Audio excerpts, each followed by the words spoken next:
two, one, two, three.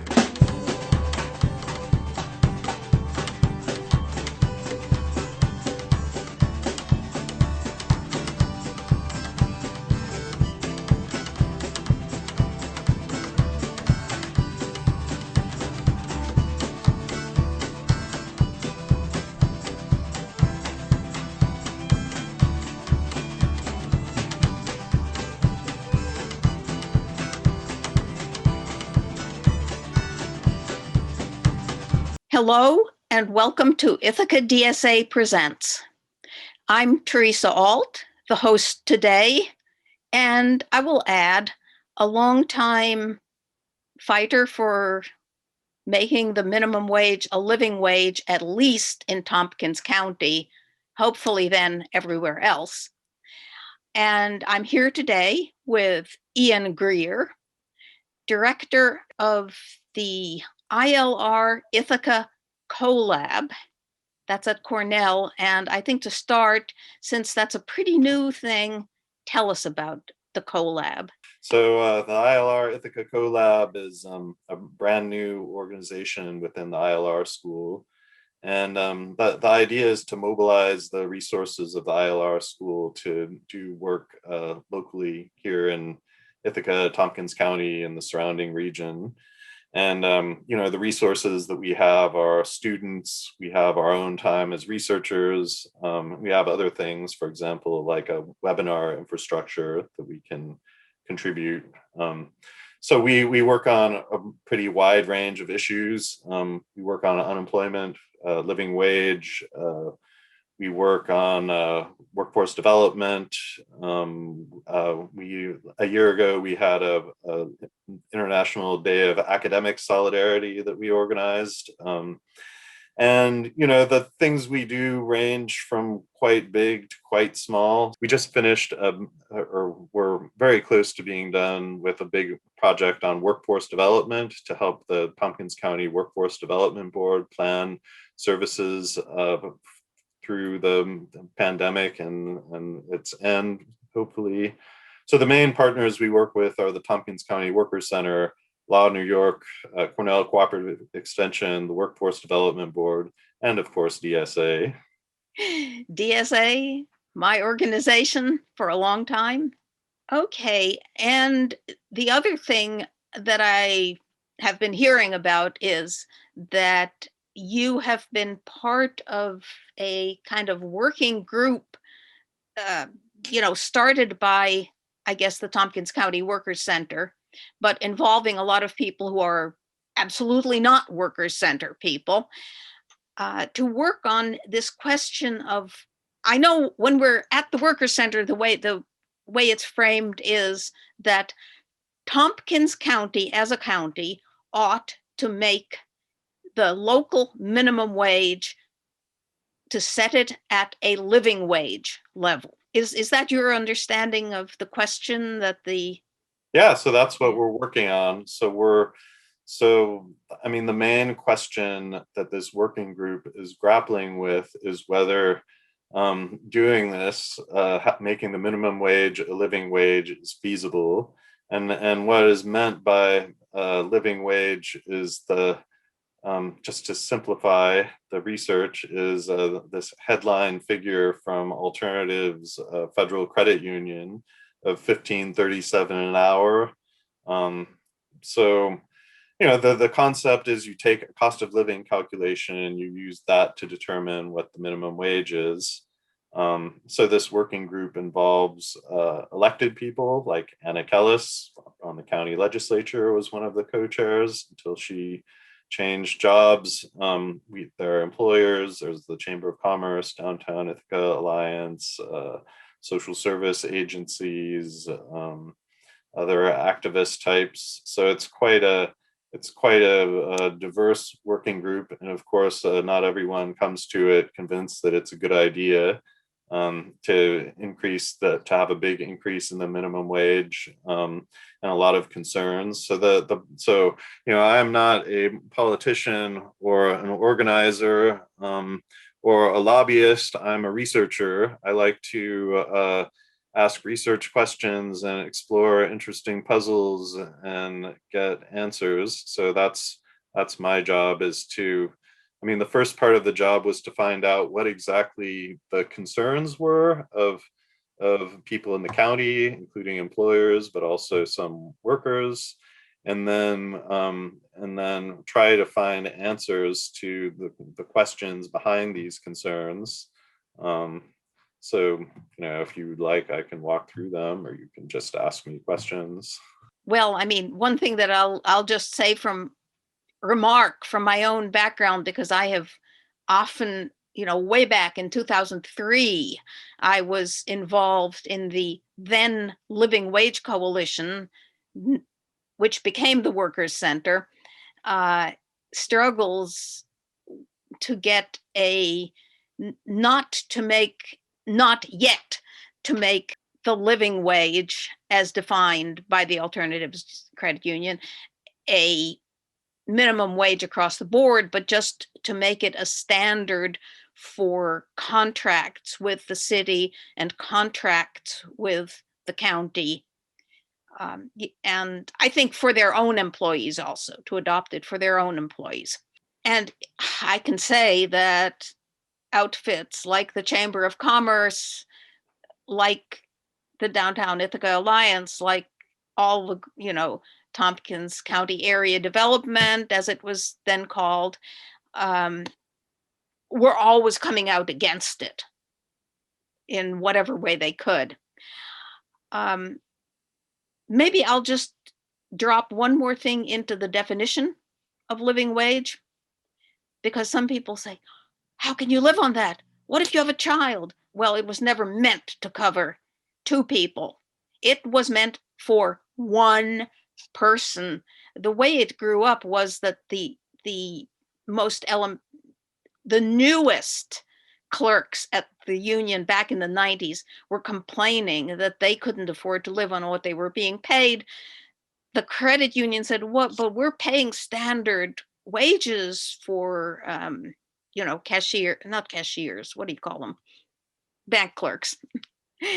And they started looking into it, and they concluded, good grief, a young single person on their own cannot live on what we've been paying them. And they proceeded to raise the bottom of their pay scale. But this was only ever meant to measure something like what a single person needed. Never meant to cover a family. You have to do different calculations if you want that. So let's not get, distracted by that. That's why it's a minimum. Yep. Yeah, I mean, it's inadequate for a lot of people, and one of the things as a parent that struck me was the last time it was increased, it didn't go up by all that much. And the reason was that it doesn't include childcare costs. If you're a single person, you don't have childcare costs. They did include in their report, however, what the increase in childcare costs were since the previous calculation, and they were substantial. Yeah. If other costs of living had gone up as much as childcare, it would be much higher than 1537. But okay, minimum wage policies are tricky. And another thing about this living wage calculation is it's different for employers that pay for healthcare than it is for employers that don't pay for healthcare. Obviously, you can't. Well, maybe you could, but we're not talking about having a minimum wage law that has two separate rates, one for employers with healthcare and one for employers that don't have it. So, the idea of a living wage is much trickier than the headline figure would suggest, and for many people, it's inadequate. I see. When the Workers' Center evaluates whether an employer is what they call a living wage employer, the employer is allowed to say, we put in, whatever, X amount of money toward health care, and that gets figured into the calculation. it is, I think, in the standard that they will put in some money. And that's basically a historical artifact because that's what the credit union does. And Yeah. it was originally a study that was simply that they did for themselves. But tell us some of the research that, about the research that you've been carrying on this topic, or that the CoLab has been carrying on. So I've been working on this with students and other researchers since early 2018. It started off with us canvassing a couple hundred local residents, a lot of workers, also some employers, and just asking very broad questions to get a sense of what people's views were and what their concerns were, what they hoped to get out of it. And so from that, then we designed some research studies to kind of explore the issues that people were talking about. So, I mean, they were saying, well, maybe it's too expensive for businesses and businesses will respond in ways that are not good for workers. So we went and talked to 40 employers to figure out how such a big minimum wage increase would affect their kind of strategy moving forward.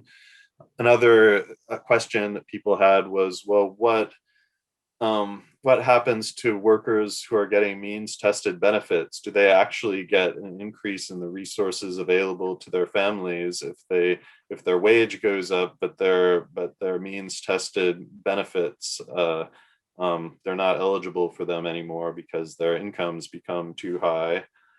I mean, there were also questions just about what the composition is of the low wage workforce, especially racial and gender disparities. So we looked at data about that. So yeah, those are kind of the three main areas that we were looking at. And we interviewed employers, we looked at data from the local labor market, and then we did a benefits cliff study.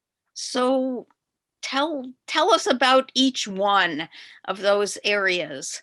What were the employers saying? And by the way, you mentioned what the minimum wage in this state is now, because I think the increase wouldn't be quite as sharp as it used to be.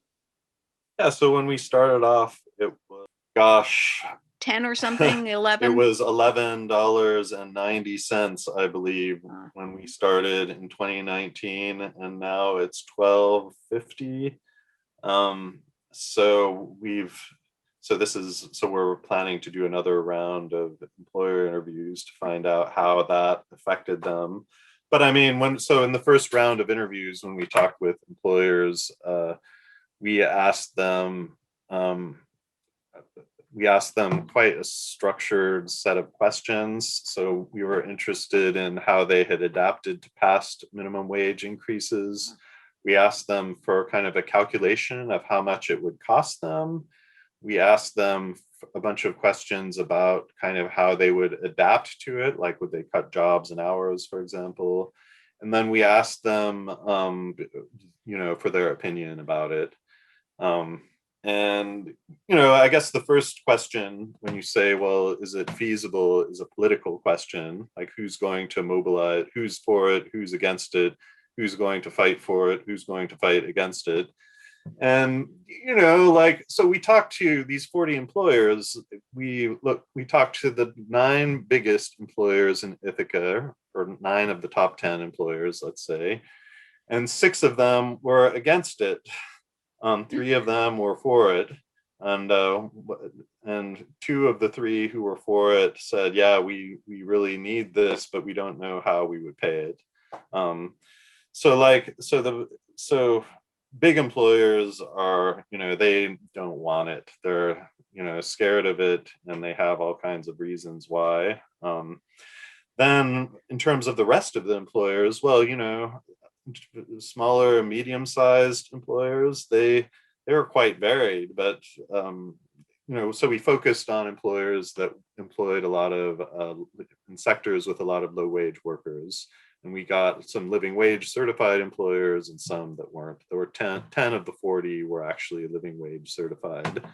And, what we found was a lot of support from employers. We found a lot of some employers who supported it, didn't know how they would pay it, but they thought it would be good and necessary. There were some employers that said they could afford it and they could adapt easily to it, but they didn't want it because they were afraid that they were worried about the effects on small businesses, or they were worried that there would be pay compression and workers would think it was unfair if they're making $16 an hour and they've been there 5 years and a newly hired person is making $15 an hour. So there were all these, there was a lot of variation in what employers thought about this and how much they supported it. I would say generally the big employers were against it. And in terms of the politics of the living wage, we should really be thinking about, we should just be aware of that independently of how much it costs employers to implement it, there's going to be opposition. And in terms of, I just want to make another comment about what employers told us. So one thing that you'll hear is, this is expensive for employers. Well, in reality, there's a lot of uncertainty for employers, and that's really the fundamental problem for them. So they will say it's expensive, and some of them have even costed it out, but there's a lot that they don't know. For example, they haven't figured out what kind of technology they could use to eliminate jobs and become more productive to pay for wage increases that way. A lot of them have some ideas, but they don't know what would work. A lot of them are worried about pay compression. So they're worried that their workers who are now making $15 an hour will want to be making $17 an hour. And if the employers don't give them a big increase, they'll leave. And so they don't know how much the compression issue will cost them. So they will say it's expensive, but if they're honest, most of them, especially the big ones, don't really know how much it will cost them because it's a question that involves deep uncertainty for them. So that's kind of what we found out from the employers. Okay, employers. It sounds like there's actually maybe more variety of responses than one would have thought. I mean, well, yeah, I mean, I think that there will be employers who will step forward and say, we need this and let's do it. And certainly there are employers like that on the working group. And then there are others who are terrified of it. And then there are others who just don't like it because it would make their lives harder. Or I don't know. Yeah, there are quite a few reasons why they're uncomfortable with it, aside from it being expensive. Well, I'm sure they follow whatever the press, that is meant to tell business people what to know and what to think. And they keep hearing that it's a terrible thing. Well, there's also whatever Forbes and Wall Street Journal and whatnot. There's also Economics 101, which teaches that if you have a minimum wage increase, there will be fewer jobs, and that is just a fact. However, in this report that we're going to write, we're going to have to talk about a big empirical literature by economists that show that these effects are really small. So, yeah, I mean, in this working group, cuts to jobs were just one of many concerns that people had, and I don't think they were even kind of the main concern. Right, and especially in an economy like ours, where a lot of you might say the sales are to the local area. As soon as you raise the wage, people come into the business with more money in their pocket, or they Well, come into a yeah. business that they never used to come into if they have So a raise. many economists that oppose minimum wage increases, they oppose it because they're worried that jobs will leave and be shifted offshore, shifted to lower wage areas. In an area that is dominated by eds and meds, the hospital, the three higher education institutions, that's just not the issue, right? Nor tourism. Um, um, yeah. So it's not the issue, and we're not. This is not a manufacture and ship it out by rail type of economy. and the manufacturers we do have already pay higher than the living wage calculation for the most part. Well, they're high tech usually. Yeah, they're They're already either very efficient. Okay, so that's what the employers were saying. Let's see, you were also doing some numbers crunching, I think you said. Yeah. So the person who did that was Russell Weaver, and he works. So I mentioned that the ILR Ithaca CoLab has a big sister organization in Buffalo, and so the Buffalo ILR office has been doing this kind of work since the 1940s, and currently they have a really good data analyst, and he's been working with us on the living wage work. And we had already done quite some very rudimentary statistical work. We found all the gender and racial disparities that you would expect. But when he redid the numbers, he found that they were more drastic than we had initially thought. So for example, in his latest calculation of the percentage of Black workers who are making less than the living wage threshold, it's 69%. 69% of Black workers are making less than $15.37 an hour. It's only 31% of white workers. So if you want to fight for racial justice, you probably, a starting point needs to be lifting the wage floor. That would have a huge impact, not just on the Black community, but other communities of color. If you think about the occupations that are particularly vulnerable to COVID and other economic shocks, so these would be, well, in terms of occupations, it's janitors, cashiers, cooks, waiters. Okay, Black people and Latinx people are overrepresented in these occupations and sectors. But if you look at the wage in those occupations and sectors, so 98% of Black people who work in those sectors they're making below our living wage threshold. 98%. It's 54% for the white workers in those sectors.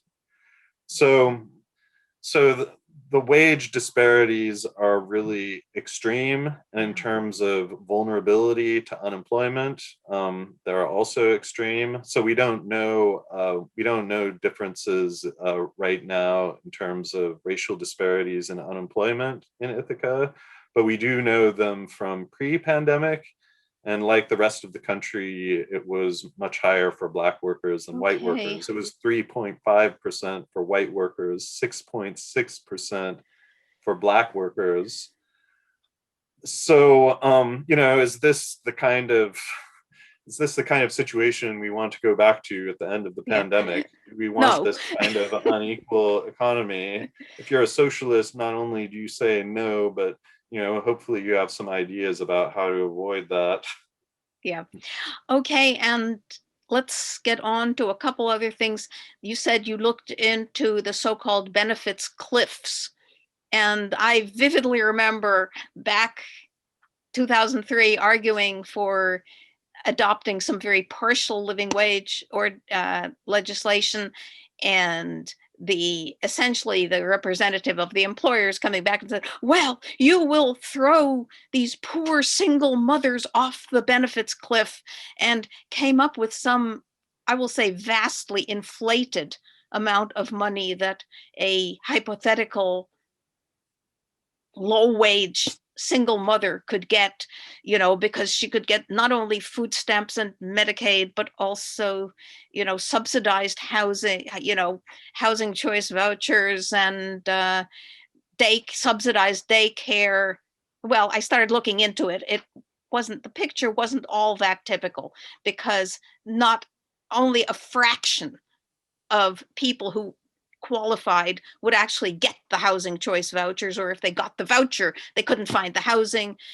There weren't that many daycare slots available at all. So it was, a lottery to win one. And moreover, it turned out that earned income credits hadn't been calculated into the whole thing, which would go up as low wages go up, apparently, as I understand it. So, but that, Yeah. and that was, as I say, experience campaigning back when. Yeah, so we're going to have a report about this, and we're going to be able to say kind of what happens to workers' incomes who are on means tested benefits when the minimum wage goes up. And we're able to take into account earned income tax credits and Medicaid and food stamps and a few others. And I mean, what we find out is that with each increment of minimum wage increase, the number of people who experience benefits cliffs declines. And that's Great. because they're not just losing their benefits, they're also gaining income from work. And so as the wage goes up, the number of people for whom their wage increase compensates for their lack of means tested benefit, that group that benefits more increases in number. So, I mean, the benefits cliffs is really an argument for a more rapid minimum wage increase. So it's going to be much higher. So there will be way more people who lose out if you just increase it to $13 an hour. Yeah. Than if you increase to $15.37 an hour. Thank you, Ian Greer. This has been Ithaca DSA Presents. I'm Theresa Alt.